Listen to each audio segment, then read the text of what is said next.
Recap in minutes. In today's video, we will be enjoying a war action film, entitled High Ground. There will be spoilers ahead, chill out and enjoy. The movie begins with an Aboriginal child painting his body with clay in preparation to hunt. His name is Gutchik.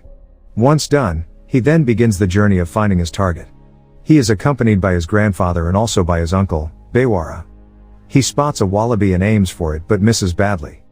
His grandfather comes over to give him a life lesson about the importance of not wasting an opportunity like that as their survival depends on it. He also reminds his grandson that he will have the time to be a hunter someday.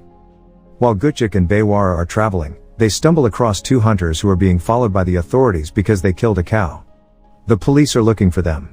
Gutchik hides behind Baywara for cover, and Baywara reassures him that the other two won't hurt him.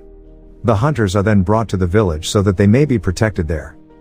Moments later, the police officers and a priest arrive. The team is led by Travis, a former sniper who is there without any intention of harming them. Despite the instructions from Travis to speak to the villagers, he loses control of the operation and his men start shooting at the Aboriginal people.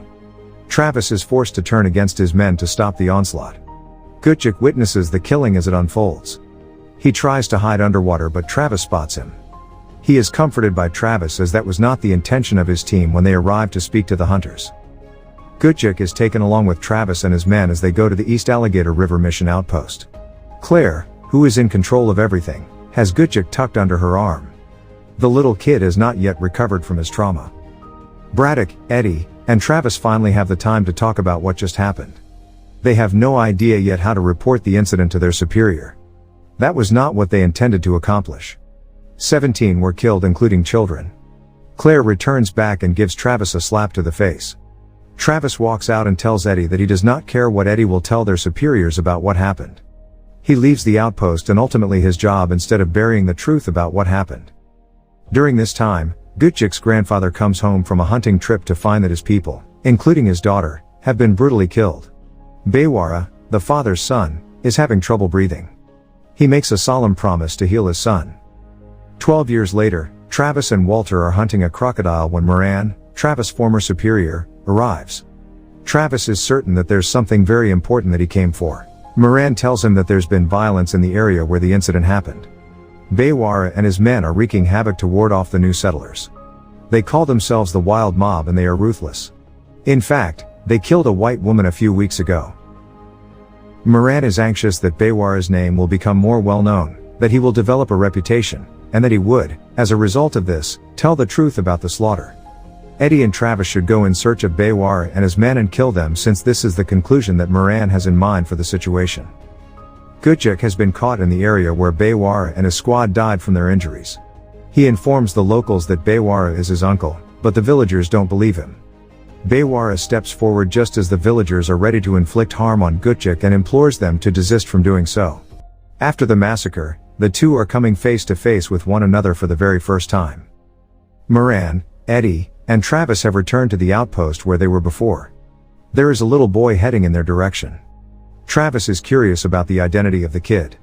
It has been revealed to him that he is the one who was rescued from the creek. It's Gutchik. The attack on the boy comes out of nowhere and is carried out by Eddie, who is looking for his uncle Baywara. Travis takes control of the situation and pushes Eddie away.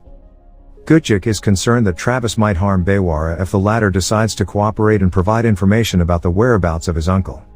Travis gives his word that he'll give it his best effort. It is not certain if Gutchik will provide the whereabouts of his uncle at this time. Gutchik is going to be used by Travis as bait in his quest to catch Baywara. Eddie points out to Travis that the reason that he is back working in the field is all up to him. He is demanding an explanation from Travis as to why he prevented him from extracting the information from Gutchik. Travis explains that the incident that occurred back then was their fault, and he emphasizes that he does not want to make the same mistake again. Moran is successful in persuading Braddock and Claire to Gutchik to join them in their endeavors. He promises to provide a hand in completing the building of the church and after that recruit other members. Claire is opposed to the idea but she is not able to change the situation at this point. She pays a visit to Gutchik, comforts him with a hug, and cautions him against placing his confidence in Moran and his associates. Claire shares with Travis that she does not want to ever see him again as they are set to go on their journey with Gutchik. Moran prevents Eddie from leaving the outpost and informs Eddie that Travis lacks any feeling of commitment to the group. In the meanwhile, Eddie wants to leave the outpost. Because of this, he absolutely needs Eddie to continue being there. Although Walter has come to assist Eddie and Maura in their search for Travis, Eddie is unhappy with the situation. Moran brings to his attention the fact that doing things his way did not end up very well.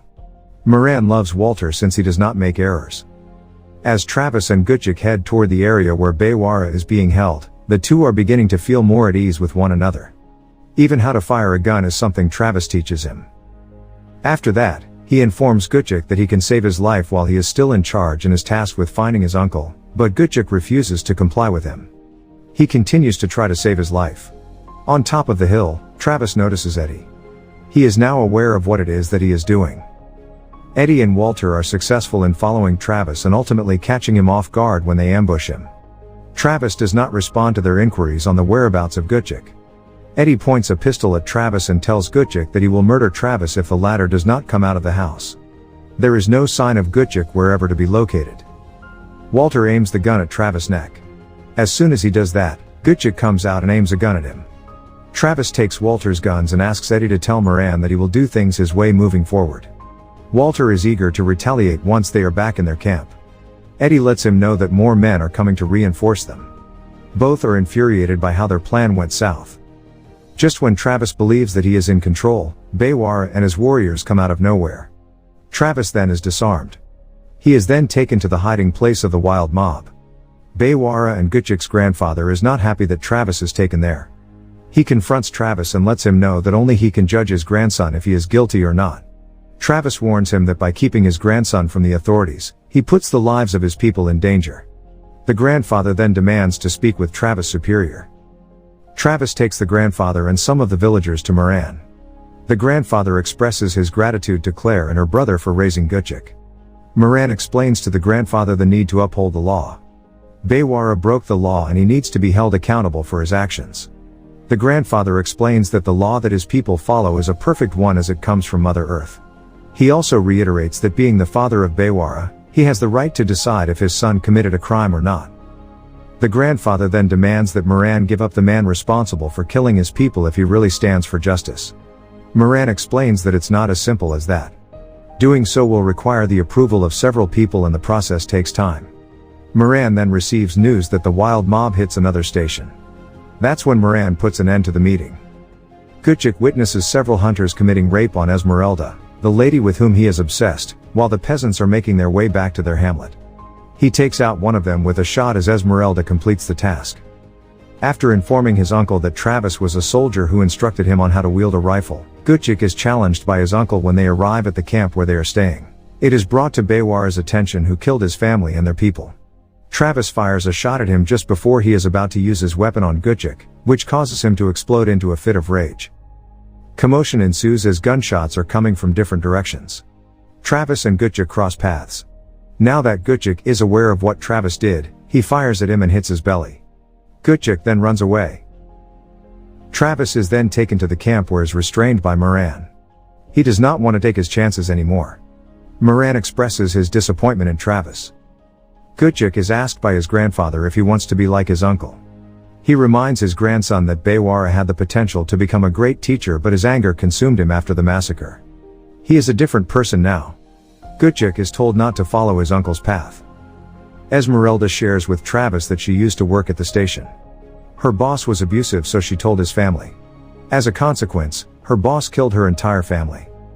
Claire looks after Travis, who is now recuperating. When she goes outside, she sees Eddie, who is on his way to hunt Gutchik. Claire tells him that he is just finishing the job that he failed to finish 12 years ago. Eddie was part of that failed operation. The officers who are supposed to bring supplies are caught by Gutchik and his team. Their guns are confiscated and some ammunition is destroyed. They are now headed to the camp. Moran and Travis are held at gunpoint by Gutchik, who is furious about what he learned recently. He confronts Travis for not telling him about his knowledge about the massacre. Travis was the one who took him from the creek. Travis is able to disarm Gutchik.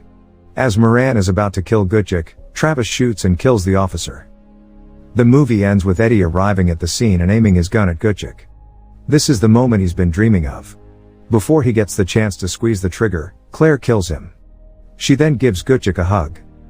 Without their knowledge, one officer is still inside waiting for the opportunity to shoot. Travis sees him on the verge of shooting. Travis uses his body to protect Claire and Gutchik.